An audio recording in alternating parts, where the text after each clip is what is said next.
Come in, come closer. In fact, I will come to you. I'm going to tell you the story of how I nearly lost my life, my freedom, my everything, for over £2. £2.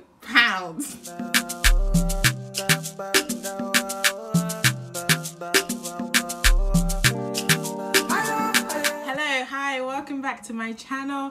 If you're new here, please do subscribe down below. I upload videos about Africa, the black community, and growing as a whole. So if you're interested in those type of videos, please do subscribe down below. So today's video, I'm going to be talking about I'm going to be doing a story time of this story is I'm going to be telling you guys about how I nearly lost my life. Like, I really truly that day could have lost my life over £2. £2 fucking pounds. Let's get into the story. Okay, so my story starts in Sierra Leone. I was in Sierra Leone, and I was in the country for much longer than I intended. I only intended to be in Sierra Leone for like a week. I ended up being there for like 2.5 weeks. I was like, okay, I'm bored. Because the tourism industry, I'm not gonna lie, the tourism industry in Sierra Leone is a bit it's lacking compared to other African countries. So I was like, okay, I'm ready to move on, ready to go to the next country. And I was adamant that I'm not paying for flights anymore, because this is a story for another day, but let me just tell you, African airlines, they take the piss. They actually take the piss. They're acting like you're doing them a favor. Like, what? I paid for this service. How are you hours late? How is your staff rude? How is the plane is dirty? Like, what is going on? Story for another day. But anyway, I was like adamant. I was like, no more flights. I'm not taking any more flights, because I'm paying like £200-300 for half an hour in the air. We're not even in the air that long. It's literally the country next door. Mistake number one. I chose to take a shared taxi. Now, I don't know what you guys think of me, but I'm gonna let you know I'm a little bit bougie. I'm not stuck up, but there's certain things I know myself in my heart that I cannot do because of my pride. A shared car is one of them. But I still was like, oh no, I need to do it. Whoa, this journey, I will never forget it. I will never forget this journey. Let me start from the beginning. So, I take a taxi to I don't even know what to call it, where people said there were shared cars to Conakry, Guinea. I get there, and I've missed the car to Conakry that I need to come at like 5 a.m. and they have like a few cars that go at 5 a.m. to Conakry. So I missed that journey. So he was like, well, we can take you to the neighboring town in Guinea, and then from there you can take another car from the neighboring town into Conakry. So I was like, okay, sure. Google Maps says the direct from Freetown to Conakry, so from Freetown, Sierra Leone to Conakry in Guinea, is 9 hours. So I was thinking, okay, maybe this journey will be like 12 hours because we're going to the neighboring town and then we're going to Conakry. Okay, so we get in the car now. Let me explain the car for you. The car is meant for 7 people maximum. Why is there 10 of us in the car? Why is there 10 of us, a baby, and some chickens? I am finished. Like, bye. Like, you know, this is why you need to not do things when you're desperate, because desperation is when things start, you start accepting things that you won't accept. I was in the car like this. Like, literally no space. Thank God I was near a window, but even the window, it was broken. Like, I was cranking the thing to go down. It's not going. At one point I just gave up, and I was like, this is how I'm gonna suffocate. There was no air in the car. Imagine we're driving 60 miles an hour, no air in the car. Why? The driver's window is down. These 2 passengers who are sitting in the front seat, 2 people were sitting in the front seat, their window is down. There's still no air coming inside the car. We're all sweating, dying. Like, I was just done. I was done, and this was in the first 10 minutes. So half an hour goes by now. The driver is like, okay, we need to stop for some to fill up the car. We're like, okay, cool. So he goes and fills up the car. Please tell me. I don't even drive, but I know diesel and petrol. I know the difference. Please tell me why the driver put diesel inside his petrol car. Oh, I'm done. Diesel inside your petrol car. You know your car takes petrol. Why did you now go for the diesel? Like, why? So we all had to get out of the car. Now we're waiting, like, it was like an hour, 2 hours. These people who worked at the petrol station, they came, they took the diesel out of the car. Like, I don't even know how they did it. They got a can. There was like one guy sucking the diesel out of the car to pour back into the can so they can reuse it in the machine. And then once all the process was over, they now fill the car up with petrol. Oh my gosh, this was half an hour of my journey. I was really hoping, like, okay, I was still enthusiastic, you know. Stupid me. I was still enthusiastic. I was like, okay, yeah, we can still make it, you know. I can still be there in 12 hours. But I started my journey around like 10 a.m. This is now around 12:31. I was like, no. I'll still be in Conakry in reasonable time. We can make it. Oh, sometimes I'm too positive. Because the things that just kept happening, it was too much. So now we're back on the road, but again, we are stopping for various reasons. One of the main reasons were checkpoints. So in Sierra Leone, there are quite a few checkpoints, and when we were going to the checkpoints, they have to adhere to the road laws. So because our car was filled up with 10 people, and there was only 7 people allowed in the car, some of the people had to get out of the car, so they stopped them before, like, the border control place. Some people had to get out of the car, walk around the border in some, I don't know where they were going. They were going, I don't even want to know, if I'm honest. But they were going some off tracks, and then they'll meet us back somewhere else. And also another thing is that because some people didn't have documents, like they lived literally by the border or places like that, they didn't have the legal documents to travel, so they'd have to get out and walk around the borders. We reached the border. When we reached the Sierra Leone-Guinea border, we reached the border maybe 8 hours into the journey. So that means there's 4 hours left. We reached the border about 8 hours into the journey. I was just so happy. I was so happy to be out of the car for a long period of time where I could stretch my legs, because obviously everyone who did have documents had to go through the official building. So let me say, my Sierra Leonean experience, it was fine. I feel like Sierra Leoneans and Nigerians have this bond.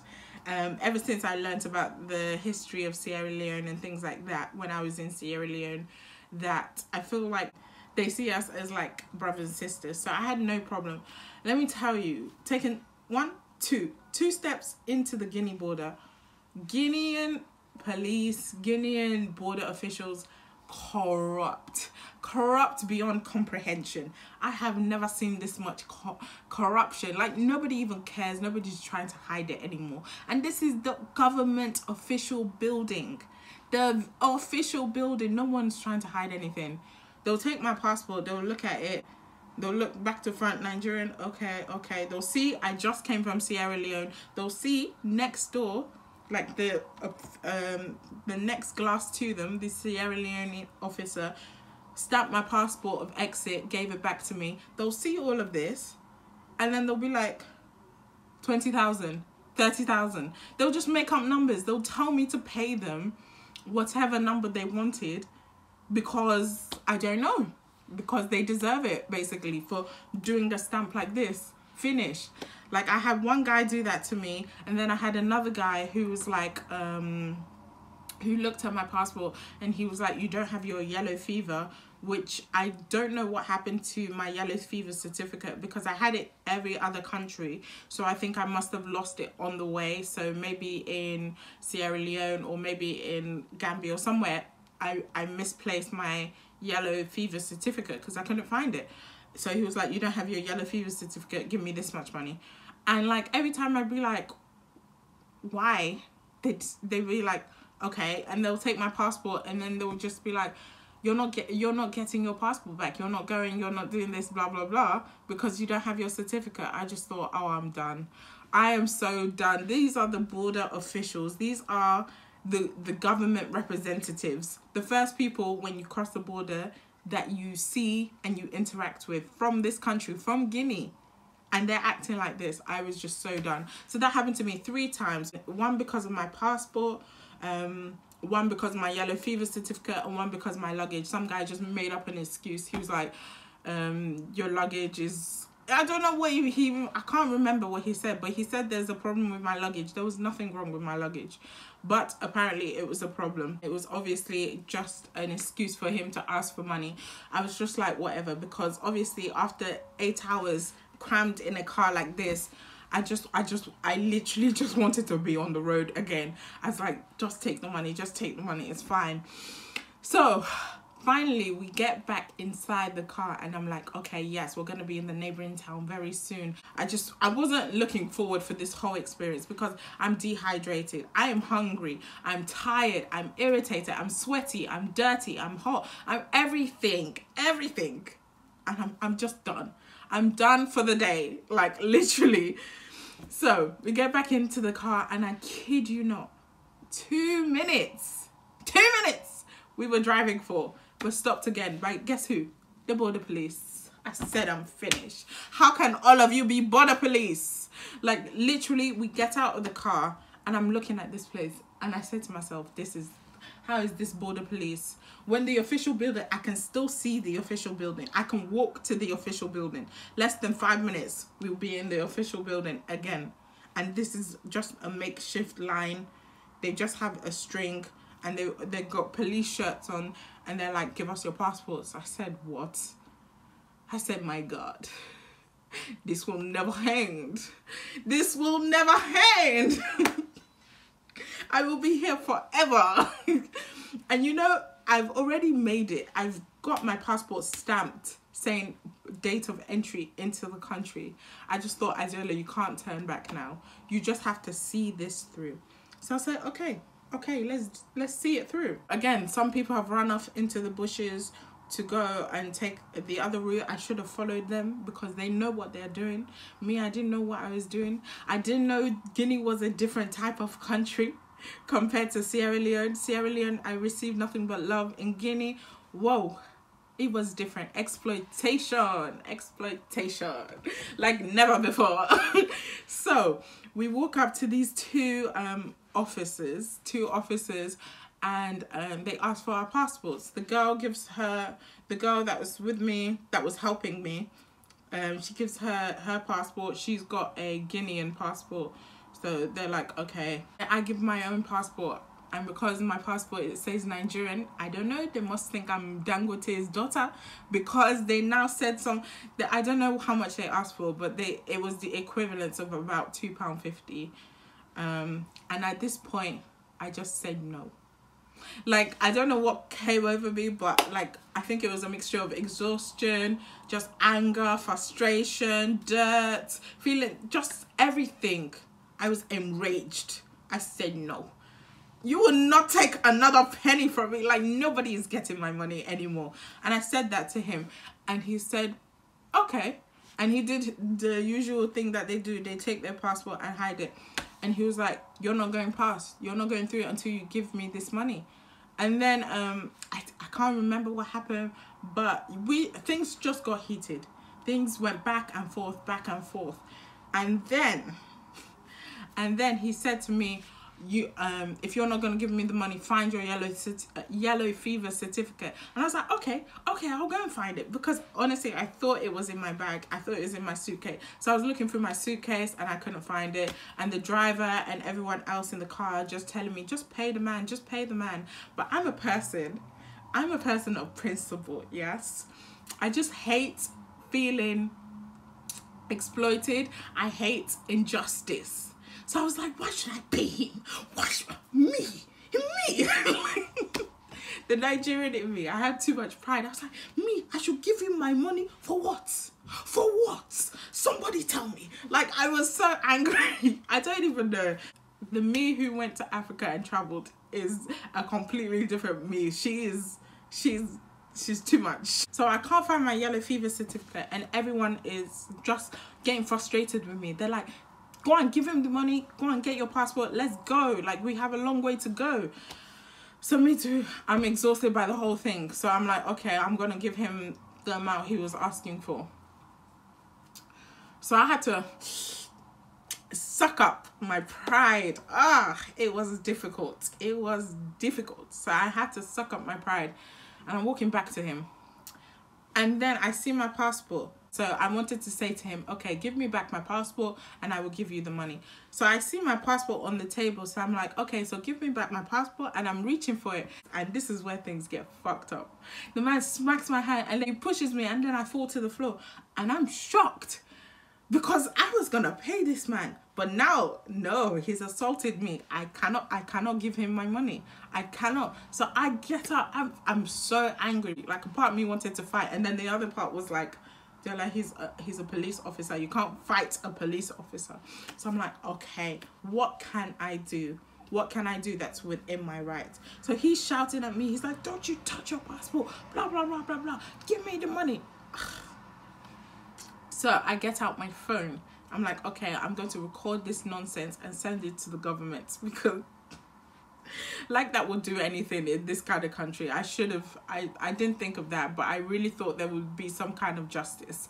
So I get out my phone to record, and as soon as I press the record button, he jumps on me, he tackles me, he's punching me, pushing me, he's trying to arrest me. He's like, give me the phone, you're under arrest, you can't video a police officer, blah, blah, blah, blah, blah. So what can I do in this? I'm scared, like, I'm literally hunched over, I'm on the floor, I'm thinking, oh my God, what can I do? So I start screaming to the top of my voice.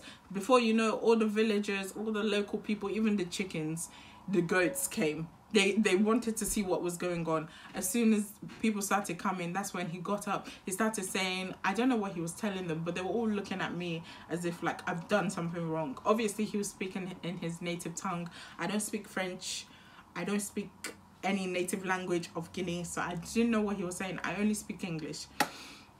So he's telling the local people what's happened, his version of what's happened, and I'm there shaking in the corner. I'm like, what is going on?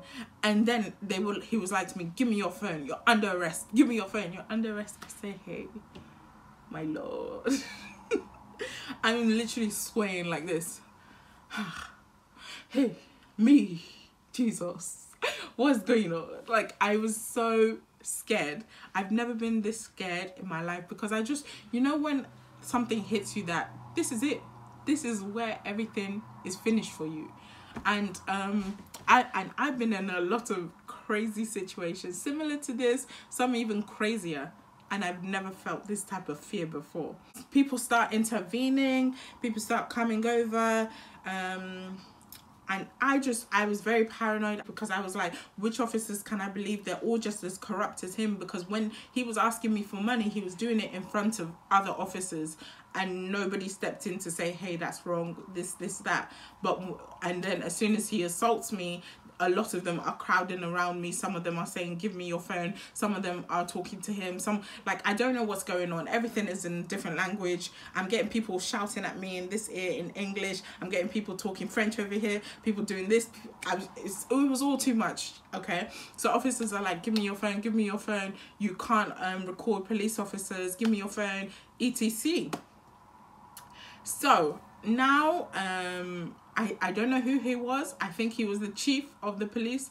They take me to some baba, some old guy just chilling in a rocking chair, just literally 2 steps away from where everything was. He's just chilling in his rocking chair.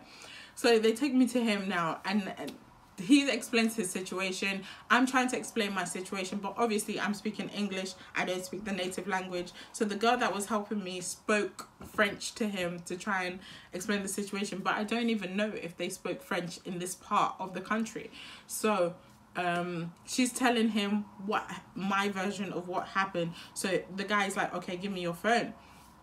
So they now go through my phone and they delete everything that I had from like my journey to Sierra Leone, my journey in Sierra Leone, my journey to the border, like the clip of what just happened of him assaulting me, things like that. They delete everything, and then they go through my whole phone. They go through my whole phone to make sure nothing else is there. And then he says to the guy who assaulted me, okay, give her passport back. And the guy's like, no, I can't do that. And he's shouting now as if he didn't just like assault a stranger for literally £2.50. £2.50 maximum. That's the amount of it. And I was just thinking, wow. And then his other officer friends had to talk to him to give me back my passport. Like, what's the problem? Did you not beat me up? Like, what's the problem? Because I won't give you your money. And I was, listen, even though I was scared, I don't know, a part of me was still taunting him. I was like, yeah, give me back my passport. You're not getting my money. You're not getting my money. I was really playing with fire. I was playing with fire because this man was heated. And I was like, what kind of man are you to hit a woman? Blah, blah, blah, blah. I was going off. I was just going off. People were like, shut, keep quiet. But I was beyond angry. I don't think I've ever reached this stage of anger before. You know, that is anger mixed with helplessness. Like, you know that there's not that much you can do because he is in a position of authority, and this is a country that's already shown me that it's quite corrupt. So eventually, maybe 10 minutes of him and his friends going back and forth saying, give it to her. Chief being like, just give her the passport, let her go. So he throws my passport at me. He just dashes it. I mean, I was still taunting him. And we get back on the road, and like everyone's laughing in the car because obviously I'm a foreigner, I'm a stranger, but they're all used to this level of corruption. So to them, they know, they set money aside for this. They know this is the deal. This is what's going on. But for me, I felt like this is unjust. Like, why should I pay for this? Why should I do this? So they were laughing at the whole thing. It was comical to them. They were laughing at how courageous and also how stupid I was in this situation. And I was very stupid and I was very courageous. Even me looking back, I'm like, oh, it's too much, you know, like, calm down, Aziola.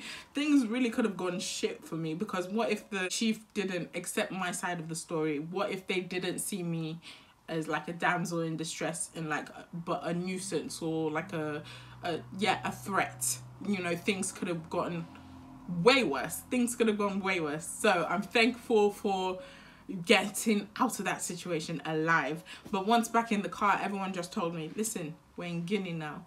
Shut up. You shut your mouth. You close your beak. You don't say anything. And me too. I was like, okay, it's fine. I don't even want to talk to any officer after this. I don't want anyone to talk to me. I don't want anyone to help me. It's okay. So we get back into the car, we get to the neighboring town, and I get into the other car going to Conakry. So at this point, it's already like 12 hours past, and we still have the journey into Conakry. Whoa.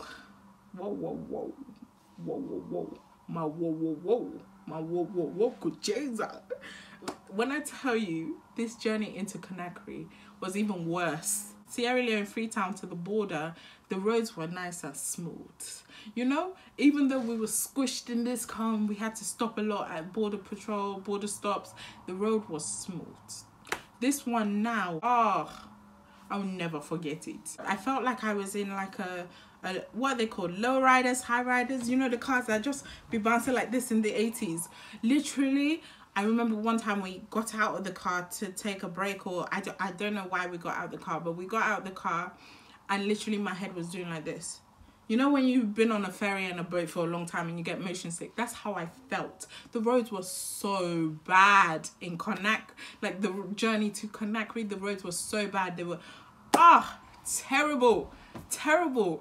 Oh my God, I would never do it again.